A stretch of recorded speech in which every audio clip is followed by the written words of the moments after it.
네, 오늘 우리가 같이 나눌 말씀은 경계선에 서 있는 사람들이라는 제목입니다. 신앙을 갖고 있기는 하지만 절반은 신앙에, 절반은 세상에 발을 담그고 있는 그런 유형의 사람이죠. 한국 교회가 왜 힘을 잃었는가 생각해 보면 이와 같은 경계선에서 애매모호한 신앙을 가지고 있는 사람들이 많아졌기 때문입니다.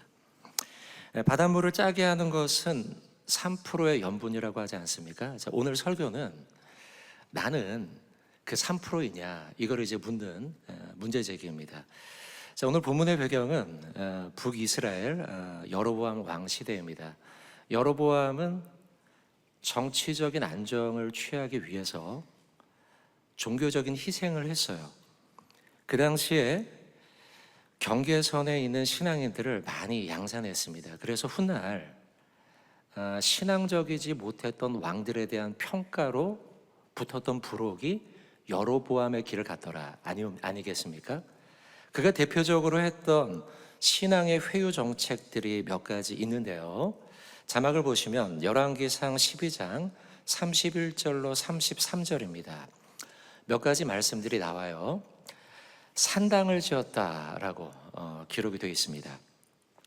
두 번째는 보통 백성으로 제사장을 삼았다는 거예요. 또 32절에 보시면 유다의 절기와 비슷하게 하였다라는 것이고 송아지에게 제사를 드렸다라고 기록하고 있습니다. 산당을 지었다는 것은요, 왜 그렇게 했느냐라면 나라가 북과 남으로 갈리고 난 다음에 경건한 성도들이 남쪽으로 자꾸 내려가는 거예요. 그러니까 예루살렘으로 내려가지 못하도록 하기 위해서 북쪽에 대표적으로 베델과 단에 산당을 지었죠. 또 경건한 제사장들이 남쪽으로 내려갔기 때문에 제사장의 숫자가 모자랐습니다.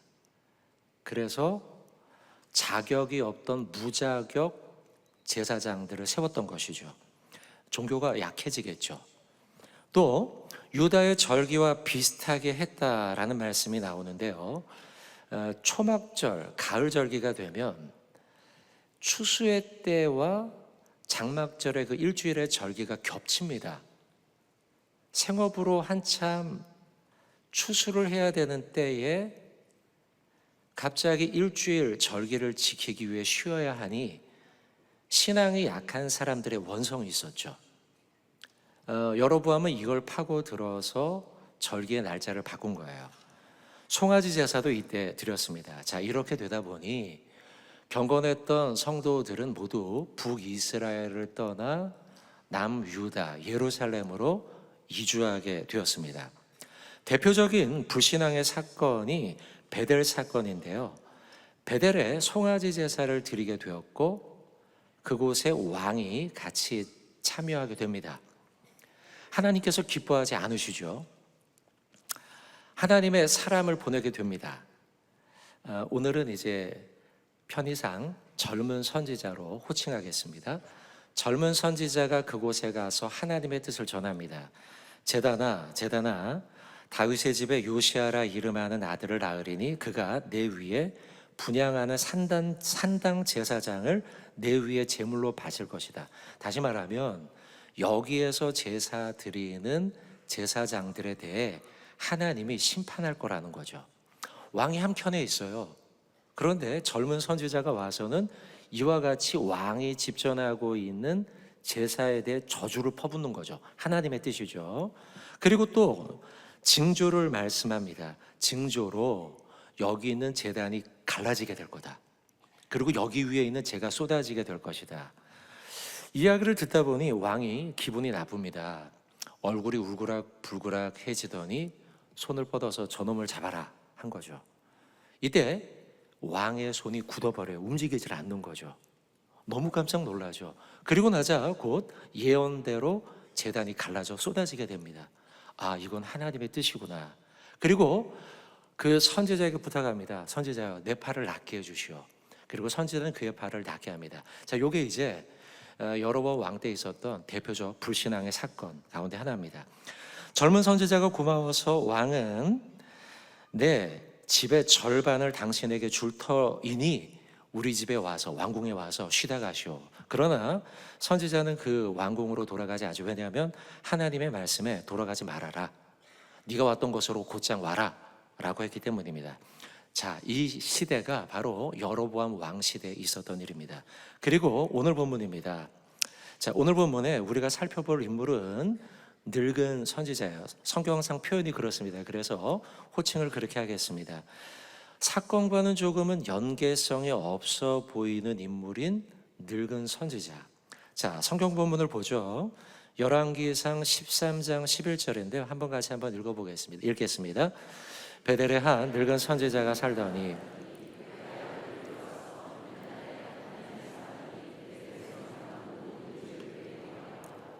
또 그가 왕에게 드린 말씀도 그들이 그들의 아버지에게 말한지라.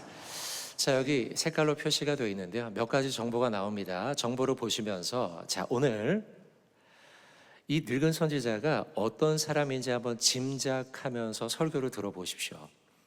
좋은 사람인지 나쁜 사람인지요. 자, 일단은 정보가 몇 가지 나오는데 첫째, 거주하는 곳이 베델입니다.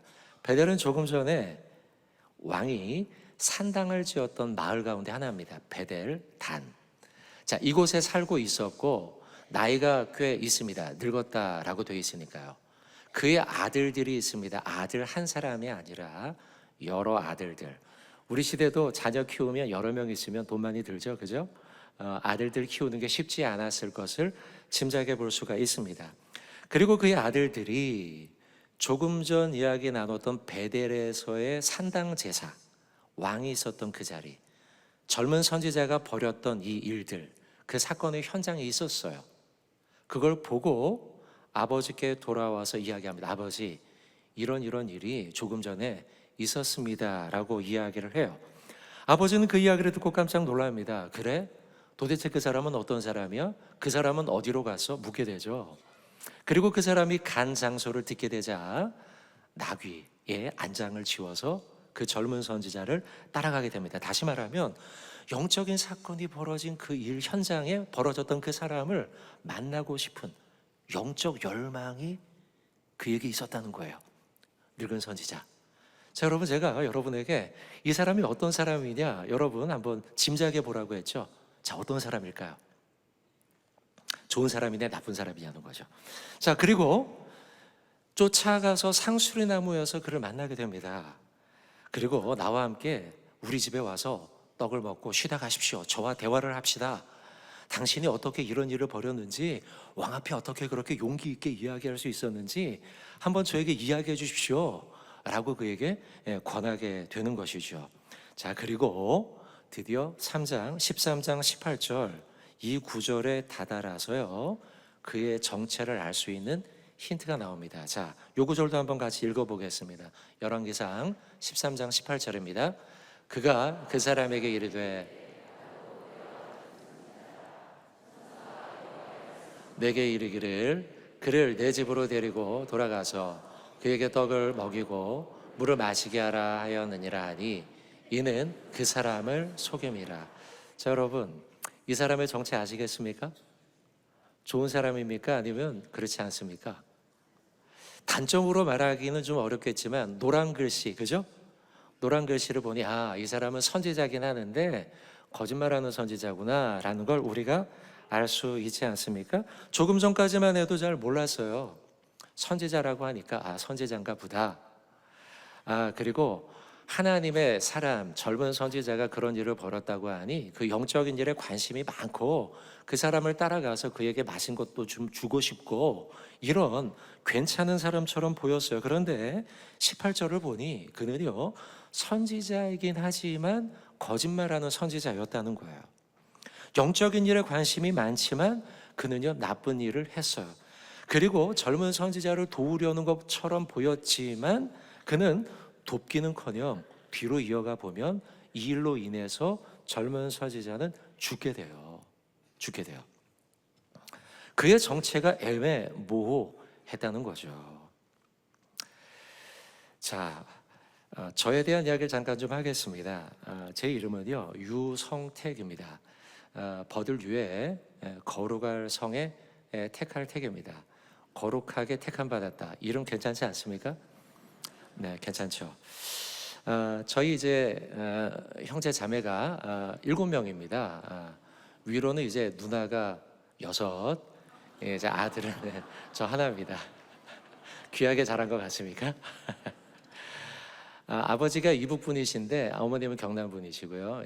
이제 피난 내려오셔서 만나고 결혼하셨고 자녀를 낳았는데 딸만 낳다 보니까 이제 6째를 낳고 난 다음엔 포기할 법한데요. 포기하지 않으시고 이제 서원 기도를 하시게 됐습니다. 아들 낳으면 목사 시키겠다. 그리고 이제 제가 곧 태어나게 됐어요. 그래서 어릴 때부터 너는 목사가 되어야 된다 이야기를 듣고 자랐고 제 꿈도 어릴 때부터 목사였어요. 그래서 신학을 하게 되었고 2007년도 12월 달에요. 사랑의 교회 부름을 받아서 여기서 이제 부목사 생활을 하게 됐습니다. 우리 시키는 찬양팀 아까 찬양 너무 은혜롭게 잘 들었는데요. 또 부르기도 했고요. 1대 인도자입니다, 제가.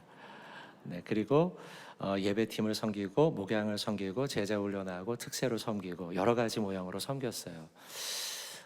예배팀장으로 있을 때였는데 주일 예배 6부 그 당시에 드렸는데요. 그때 예배를 마치고 나면 우리 오정현 목사님께 주일 예배 보고를 드렸습니다. 어떤 때는 많이 성도들이 오기도 하지만 어떤 때는 적게 오는 날도 있잖아요.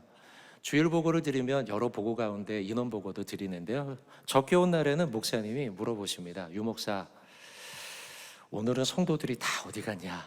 이렇게 저한테 이제 물어보세요. 그럼 뭐라도 대답을 해야 되지 않습니까? 그러면 제가 이렇게 대답해요. 목사님, 오늘은 비가 많이 와서 그렇습니다. 이렇게 대답을 해요. 근데 비가 안 오고 날씨가 좋은 날도 적게 오는 때가 있어요. 유 목사 어디 가냐? 그러면 제가 또 대답합니다. 목사님, 오늘은 날이 너무 좋아서 다 나들이 갔습니다. 그렇게 대답을 하면서 그때는 답변하기가 급급했어요. 근데 이제 지금 담임 목사 나온 지 10년 차인데요.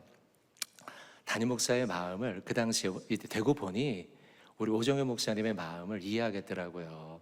한 사람 한 사람이 얼마나 소중하며 또 한 사람 한 사람이 예배를 드리지 않고 신앙에서 떠나가는 그 모습이 안타까워하는 모습이 참 이해되더라는 거죠.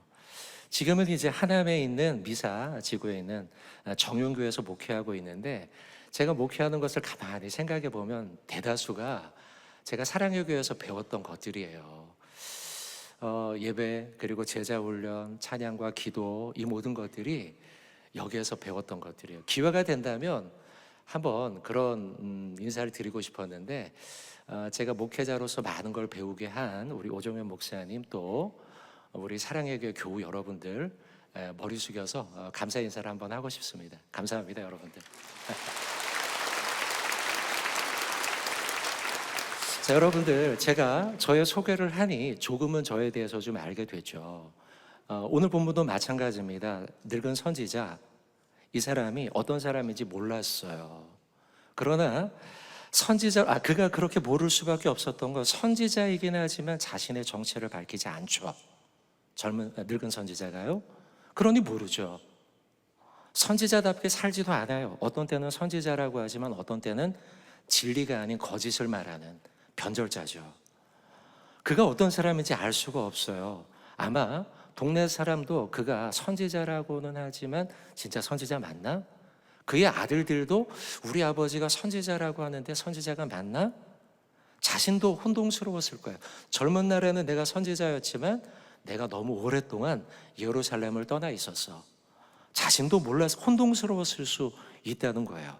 이런 사람을 무엇이라 부르느냐? 오늘 설교 제목입니다. 그렇죠. 경계선에 서 있는 사람. 자신이 선지자라고 말하지 않고 선지자답게 살지 않기 때문에 그는요 결국 경계선에 서게 된 거예요. 이름은 분명히 선지자이지만 하나님의 일에 관심이 많아서 젊은 선지자를 따라가기까지 했지만 그러나 그는 선지자답게 살지 못해요. 그는 경계선에 서 있어요. 성경에 이런 인물들 많습니다. 롯, 아브라함과 함께 하나님의 소명을 받아 고향 땅을 떠나 약속의 땅으로 갔지만 그는요 시간이 흘러 소돔과 고모라의 경계선에 서게 되죠. 니고데모, 예수님에 대해 감명을 받고 예수님에 대해 알고 싶었지만 자신의 동료들이 내가 예수를 따르는 제자라는 걸 드러내기 쉽지 않았어요. 그래서 언제 찾아가요? 예수님을 밤에 찾아가잖아요. 내가 제자다움을, 내가 선지자다움을, 내가 성도다움을 드러내지 않을 때, 그 맛을 내지 못할 때, 소금, 빛, 그럴 때 우리는 어디에 거하게 돼요? 경계선에 거하게 되는 거예요. 오늘 늙은 선지자가 왜 그렇게 됐을까 한번 묵상해 봤습니다. 어쩌면 시기를 놓쳤을 수 있어요. 다른 동료 제사장들이 예루살렘으로 남아해서 난 신앙을 지키겠어, 마치 청교도 성도들이 그랬던 것처럼요. 그때를 놓쳤던 거죠. 아, 내년에 갈게, 2년 후에 갈게, 5년 후에 갈게. 그러다가 시간을 놓친 거일 수 있어요. 자녀 교육이 문제일 수도 있어요. 우리는 아들들이 많잖아, 아들 다 고등학교 3학년 졸업하고 난 다음에 갈게, 이랬을 수 있다는 거죠. 경제적인 이유일 수도 있어요. 다시 말하면 여러분, 그에게도 그럴 만한 이유가 있었다는 거죠. 그랬기 때문에 결국 그는요, 선지자이긴 하지만 선지자답지 못하게 살아갔다는 거죠. 여러분, 그렇다면 세상 속의 성도는 모두 다 경계선에 서서 이처럼 갈팡질팡하는 것에 눈 감아줘야 될까요? 아니에요. 아브라함, 노아, 많은 사람들이, 그 시대 사람들이 그의 믿음을 흔들려고 했지만 아브라함, 노아 결코 경계선에 서지 않았다는 거예요. 성도 여러분, 우리의 이야기를 한번 해봅시다. 특별히 우리는 사랑의 교회, 이 토빗에 그리고 7천 기도 용사로 부름 받았습니다. 맞습니까? 맞아요. 여러분, 우리는 사랑의 교회 아닙니까?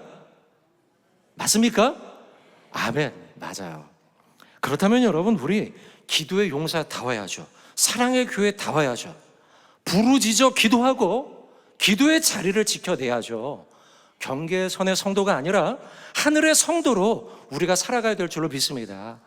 내 자녀를 믿음으로 키워내고 글로벌 영적 인재를 길러내야 돼요. 그리고 한국교회를, 그리고 세계교회를 살려내는 제사장적 책임을 다 감당해내야 되는 것이죠. 203350 비전 이뤄내야죠. 여러분, 제가 지난주에 사랑의 교회 검색을 했어요. 검색을 했더니 청계산에 여러분들 기도하셨더라고요. 제가 참 많은 도전을 받았습니다. 하루 종일 예배 드리고 저녁에 올라가서 그 산에서 부르짖는 여러분들의 모습이 떠오르면서 아, 그래, 이게 사랑의 교회지 라는 생각을 했어요. 할렐루야. 여러분, 우리가 이와 같이 마지막 시대를 살아가면서 복음의 깃발을 분명히 들고 나는 경계선이 아니라 하늘에 속한 성도야, 이걸 보여주는 저와 여러분이 되어야 될 줄로 믿습니다. 요한계시록 3장 15절 같이 한번 읽겠습니다. 내가 내 행위를 아노니 뜨겁지도 아니하도다. 내가 차든지 뜨겁든지 하기를 원하노라. 할렐루야. 여러분, 우리가 복음으로 냉철해지고 차가워져야죠. 그리고 우리가 사랑으로 가슴이 뜨거워져야 될 줄로 믿습니다. 여러분, 이 말씀 보면 두렵지 않습니까? 우리가 어떻게 살아가느냐, 인생의 중반과 후반을 향하여 살아가면서 경계선에 서서 내 인생을 허비하는 자가 아니라 하나님의 말씀 붙들고 이 땅의 일이 아닌 저 하늘의 일을 생각하면서 살아가는 저와 여러분 되어야 될 줄로 믿습니다.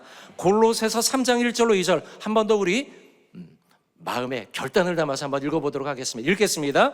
그러므로 너희가 그리스도와 함께 위의 것을 찾으라. 위의 것을 생각하고 땅의 것을 생각하지 말라. 할렐루야. 여러분, 하늘의 것을 생각하며 하늘에 속한 성도 되시길 주님의 이름으로 축원을 드립니다. 한번 따라합시다. 경계선에서 벗어나 사랑의 교회 믿음의 깃발을 흔듭시다. 확실하게 흔드는 믿음의 깃발을 흔드는 저와 여러분 되길 주님의 이름으로 축원드립니다. 자, 여러분, 우리의 이야기를 했으니 본문으로 다시 한번 잠깐 돌아오도록 하겠습니다. 자, 늙은 선지자 이야기를 했는데요, 이 선지자가 젊은 선지자를 만나게 되죠. 그리고 그에게 거짓말을 해서 집으로 초대하게 됩니다. 그러나 집으로 오지 않으려고 했던 이유는 하나님이 어디에도 들리지 말라 이야기했기 때문이죠. 그런데 늙은 선지자가 하나님의 계시에 우리 집에 와도 된다라고 했기 때문에 믿고 그의 집에 들어가게 되죠. 그리고 그의 집에 돌아왔을 때 상 앞에 앉아 떡을 먹으려고 하는 순간 그들에게 하나님의 말씀이 임합니다. 그게 열왕기상 13장 22절 말씀인데요. 중간에 보면 내 시체가 내 조상들의 묘실에 들어가지 못하리라, 죽게 되겠다는 거죠. 얼마나 두려운 예언의 말씀입니까? 너무 두려워서 떡을 먹다가 떡 먹던 일을 중지합니다. 그리고 젊은 선지자는 그 자리를 박차고 일어납니다. 어떻게 나에게 이렇게 거짓말을 할 수 있어? 이야기했겠죠. 그리고 그 집을 떠나 자기가 가야 할 길로 되돌아가고 있던 중 예언대로 죽게 됩니다. 사자가 와서 그를 잡아먹게 되죠. 죽이게 되죠. 그런데 신기한 장면이 나타나는 게, 사자가 사람이나 아니면 동물을 해야 할 때 먹잇감으로 삼기 위해 먹지 않습니까? 죽이지 않습니까? 그런데 먹지를 않아요. 그냥 죽게만, 숨만 끊어놓고 떠나가지도 않고 사자가 그 곁을 지키고 있습니다. 마을 사람들이 그 곁을 지나가요. 너무 신기한 장면이죠. 이게 메타포죠. 뭔가 이 상징적인 사건이니까요. 이 메타포를 보고서 놀라서 소문이 나게 됩니다. 그리고 그 이야기가 늙은 선지자의 귀에까지 들어오게 되는 거죠. 그리고는 그 이야기를 듣고 곧장 그 자리로 출발하게 됩니다. 여전히 사자가 그 옆에 있어요. 무섭죠. 나도 잡아먹을 수 있으니요. 그러나 아랑곳하지 않습니다. 과거와는 다른 모습이에요. 옛날에는 나의 신앙 때문에 혹여 내가 해를 받을까 싶어 경계의 선에 살았는데요, 이제는 아랑곳하지 않아요. 내가 죽든 말든 사자한테 잡아먹히든 말든 상관치 않고 그에게 다가가 그의 시체를 가지고 돌아옵니다. 13장 29절로 30절의 말씀을 보시면 늙은 선지자가 하나님의 사람의 시체를 들어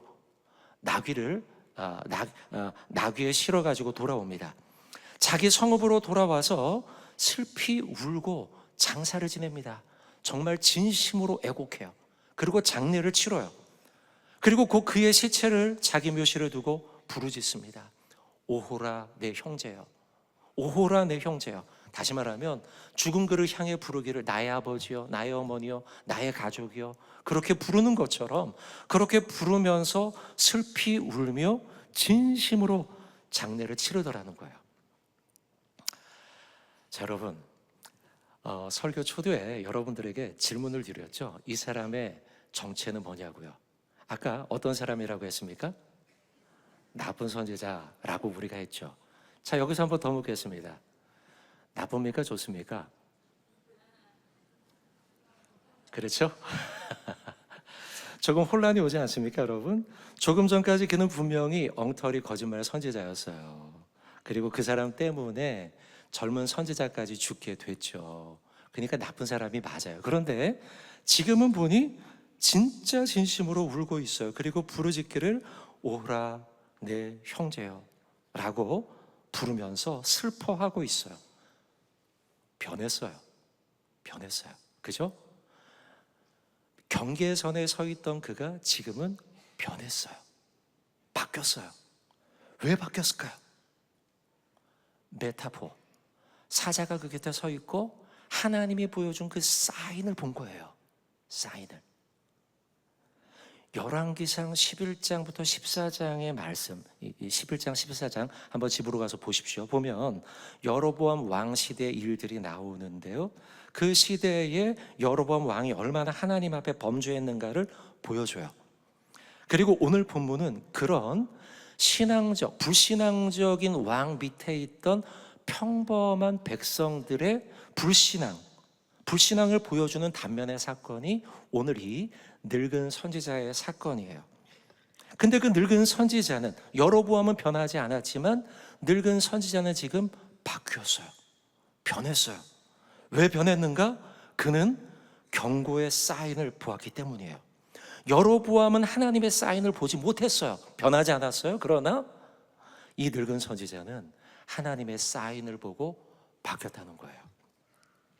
엉터리요 거짓말쟁이지만 늙은 선지자에게서 우리가 배울 점 한 가지, 그것은 죄에서 돌이켰다는 사실이에요.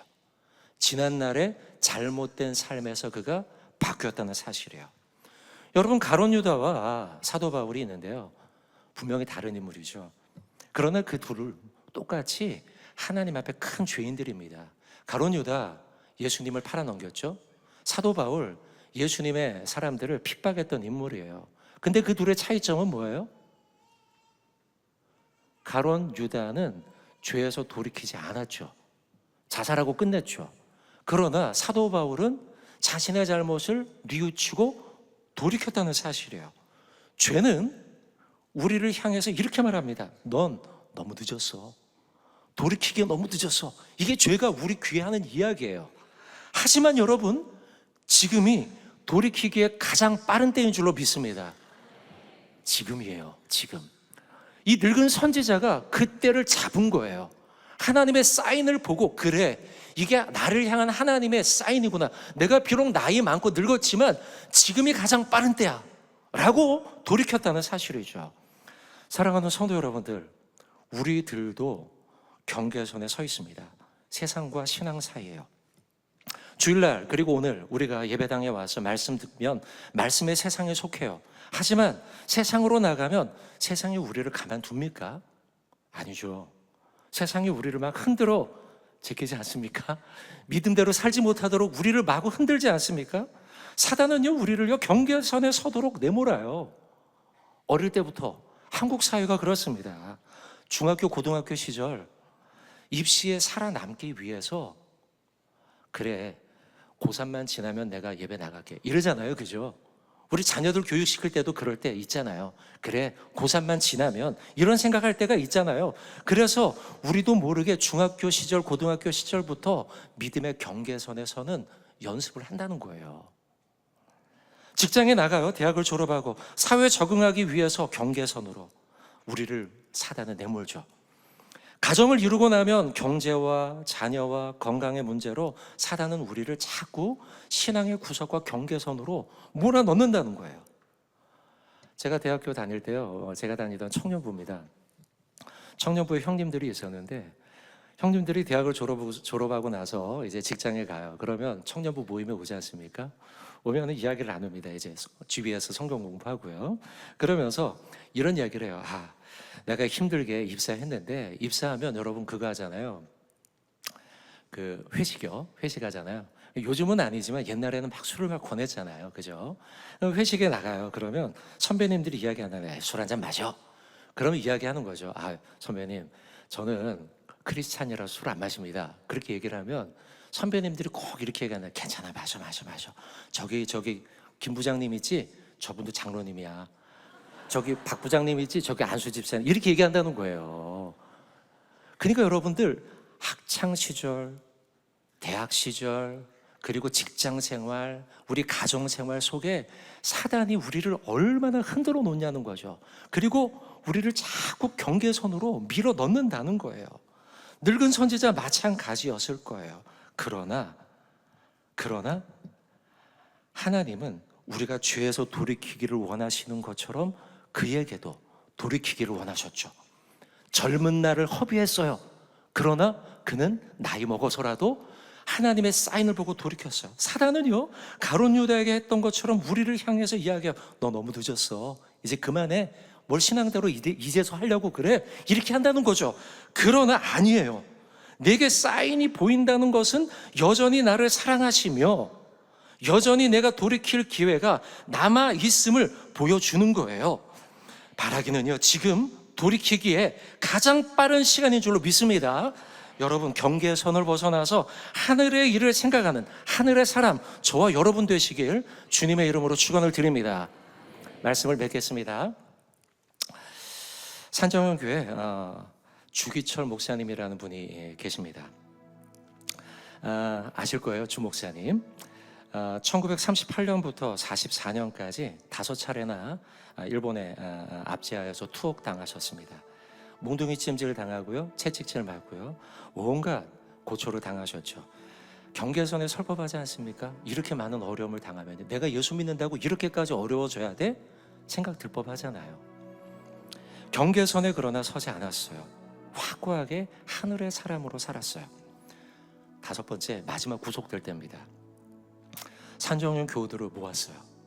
가족들을 모아서 한 20여 명 된다고 합니다. 그 시절에 모여있는 그들을 향해 이렇게 얘기합니다. 우리 주님, 나를 위해서 십자가 고초 당하셨는데 내가 어찌 무섭다고 피하겠습니까? 경계선에 서겠습니까?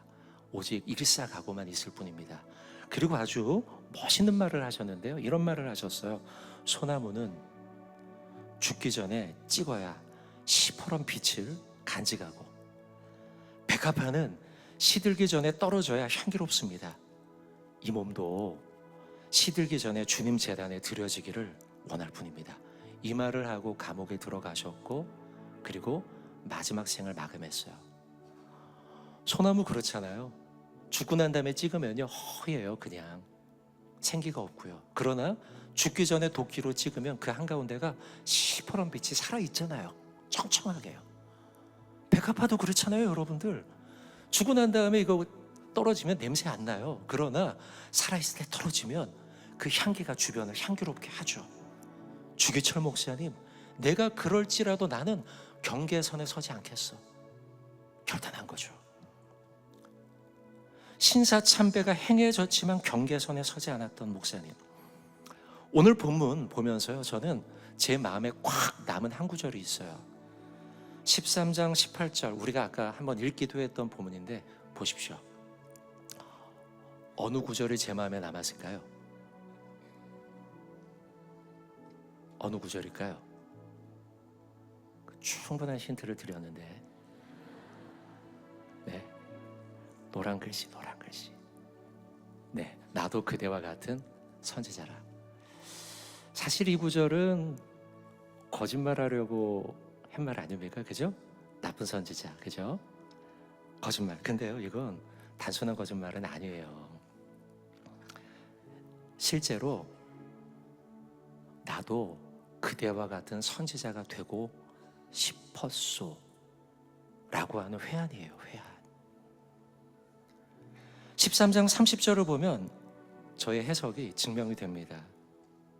곧 그의 시체를 자기 묘실에 두고 오호라 내 형제요. 호칭이죠. 형제, 내 형제. 아까는 그대와 같은 선지자. 나와 당신은 가족이고 나와 당신은 같은 선지자야. 이 말은 나도 당신처럼 살고 싶었소 라는 거예요. 이 젊은 선지자는 왕 앞에서도 두려움 없이 담대하게 이야기했죠. 그죠? 하나님의 징조, 하나님의 말씀을 들으십시오. 왕이 나에게 어떤 일을 벌일지라도 나는 믿음을 지키겠습니다 라고 하면서요, 그 모습과 그 젊음과 그 패기를 본 거예요. 신앙의 패기. 그리고 늙은 선지자는 그를 향해서 나도 그대와 같은 선지자가 되고 싶었소 말하는 거죠. 나도 당신처럼 하나님을 더 사랑, 하나님의 말씀을 더욱 사랑, 하나님의 말씀을 더 사랑하는 사람이 되고 싶었어 라는 거죠. More love, more love. 더 사랑. 제가 좋아하는 찬양 가운데 찬송가 314장이 있습니다. 가사가 너무 좋아요. 1절은 내 구주 예수를 더욱 사랑, more love. 엎드려 비는 말 들으소서. 내 진정 소원이 내 구주 예수를 더욱 사랑, 더욱 사랑. 3절, 이 세상 떠날 때 이 늙은 선지자, 이제 내가 언젠간 떠나겠지 생각했겠죠. 떠날 때 찬양하고 숨질 때 하는 말 무엇인가? 내 구주 예수를 더욱 사랑, 더욱 사랑. 한번 새벽이지만 한번 찬양 한번 하겠습니다. 내 구주 예수를 더욱 사랑,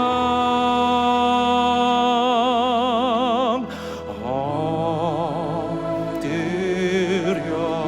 비는 말 들으소서.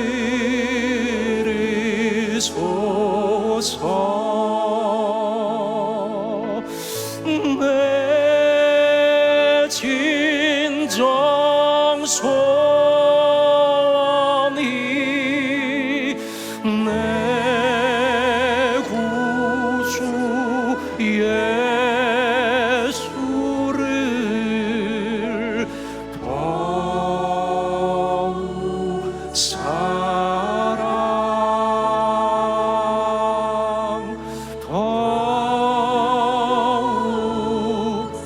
가슴에 손을 얹고 3절로 한번 찬양합시다. 이 세상 떠날 때, 이 세상 떠날 때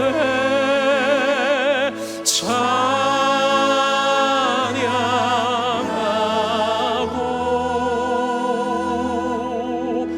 숨질 때 하는 말 이것이 사랑하는 주님께 손 높이 들고 경배합시다.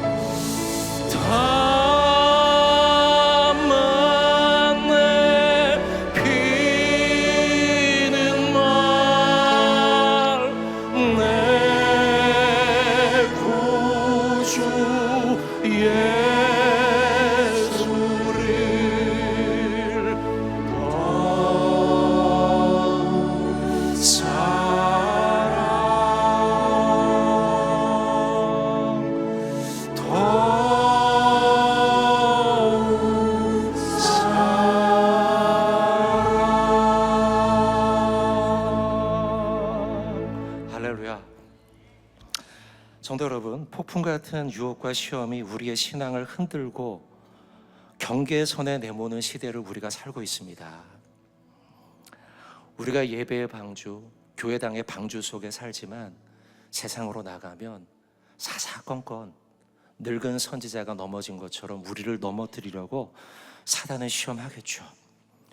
그렇지만 결국은 하나님의 사인을 보고 돌이킨 늙은 선지자처럼 그 믿음의 결단으로 우리가 살아가야 될 줄로 믿습니다. 또한 주기철 목사님, 소나무 죽기 전에 찍어야 푸른빛이 난다고, 백합화 떨어져야 향기가 난다고 한 것처럼 저와 여러분들도 향기를 내며 살아갑시다. 아멘. 그럽시다 여러분. 저는요, 대쪽같이, 신앙의 대쪽같이 여러분이 살면 좋겠어요. 흔들리지 말고 변함없이 믿음을 지켜내는, 땅의 것이 아닌 하늘의 것을 생각하며 살아가는 저와 여러분이 되면 좋겠어요. 내가 누군지 모르는 세상을 향해 나는 사랑의 교회야, 나는 7,000기도 용사야, 이렇게 말하면서 믿음을 보여줘야죠.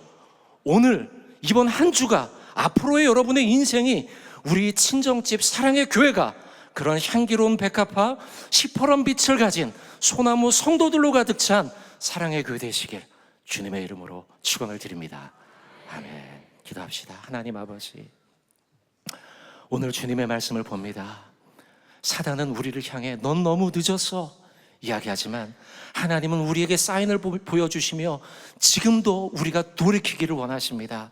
하나님, 우리 모든 성도들 7,000기도 용사로서 우리에게 주신 비전과 소명을 붙들면서 이 땅 가운데 소나무로, 향기로운 백합화로 하나님의 영광을 드러내는 경계의 선이 아닌 하늘에 속한 성도들 되도록 주여 인도하여 주시옵소서. 예수님의 이름으로 기도하옵나이다. 아멘.